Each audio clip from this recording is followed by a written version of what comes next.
Do you see a red dot in the corner? Good. What do you want me to say? Tell me what you're feeling right now. I'm feeling tired, and I'm feeling that I have a headache, but I'm also feeling happy, and I'm nervous, and I'm excited. You feeling proud? Yes, definitely. You should be feeling proud. Let's go talk to the other kids now. The professor worked with the class, and they came up with this idea of a smoking ordinance. And they acquired one, and they went through the process of getting the signatures.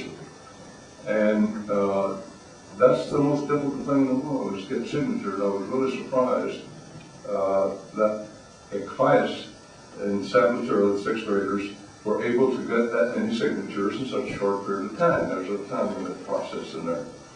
But they did, and they processed it. It was on the ballot on November the 11th, and it did pass by a significant amount of votes, percentage-wise, and they are here in the audience as 7th graders now.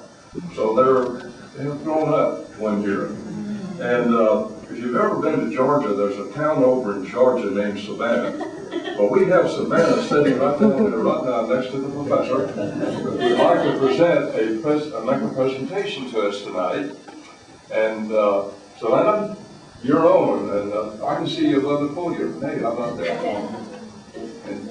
And she knows how to turn the green light off and on, and she'll turn it off when she leaves. Okay. During the process, we all got plenty of help through this. So for that help, I want to thank, no, this won't be like an acceptance speech from the Oscars or something, but I want to thank Mr. Bean for helping us through this. We couldn't have done it without you. You showed us the way to make a change and taught us that some lessons take us out of the classroom and into the real world. And we will never forget the impact you have made on us. Also, to the Pearland City Council, you all listened to a bunch of 11 and 12-year-olds and respected our opinion, even though we're just kids. So thank you all, especially Councilmember Cole,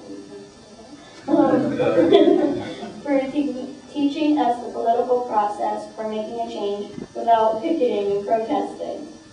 We've learned that democracy works when you put your mind to it. We've learned that education is more than just textbooks, pop quizzes, and tax scores. We've learned that sometimes real lessons in life require creativity, diligence, and an open mind. We've also learned the value of everyone's opinion, because we understand that everyone has one and everyone should be heard. Mark Twain once said, "Our opinions do not really blossom into completion until we have express them to someone else." I appreciate that very much. I'd like to reflect.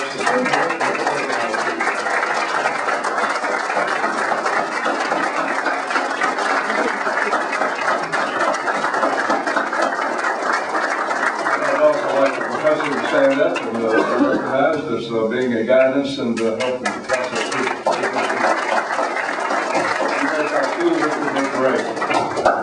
You know, in democracy, there are several ways that you can be heard. I think a mature process is the most effective. There are other ways, and you mentioned some options in there of picketing and that type.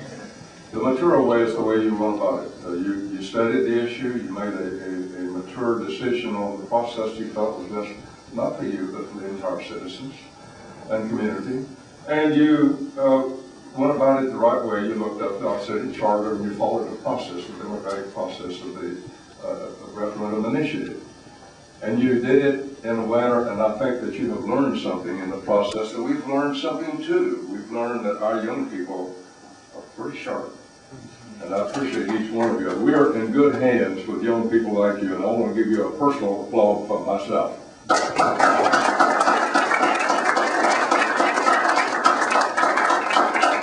Because I think that your guidance and your leadership is recognized and is very obvious, and I appreciate that. Well, thank you, Mayor. I do want to make some correction, and that is that I didn't start out with a project. It came from the kids themselves. They were complaining about not being able to go to the bowling alley or to their favorite restaurants without smelling smoke. And I just said, if you don't like it, why don't you do something about it? Now usually when you say that, people will back off and stop complaining. But these kids all said, all right, we will. We'll start picketing. So I sent them home and asked them to look up their city council members to find out how they could make a difference in their city if they wanted to. They stayed in on their lunchtime, they came in on their breaks, they came in before school, and they met after school at a local restaurant once a week for several weeks to get their issue organized. And they got their parents and their grandparents and their friends to go out in their neighborhoods with them to get signatures to get this on the ballot. So I want you to know that it really was the children's project. The students did it, they carried it through, and they saw this to its completion.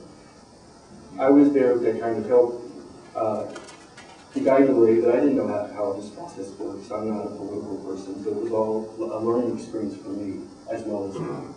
And I just want to thank you, the council members, and even the city staff. Everyone was so generous with their time and their knowledge, and really respected the kids, and I appreciate that. When I look at them, I see pure potential. But this time I saw the potential being realized, and as an educator, I can't tell you what a difference that has made in my life. Thank you. I appreciate that. You, maybe David, being a teacher in the school district, but to me you're a professor that has done a professorial type of job in this respect, and that your guidance and your maturity has been reflected in your class. And I appreciate you in the school district for this. Thank you. I'm very proud of our school district, and I'm proud of the relationships that our school district shares with the city, and I hope that continues to flourish as it has. I appreciate that. Thank you so much. We're a good hand for these young people. You know, thank you all. Since you were so successful in this, I'd like for y'all to meet with the mayor. We got a few other initiatives. I'd like for y'all to go ahead and take care of for us. Despite what you may have read on the internet, there is no legislation to outlaw cheeseburgers at this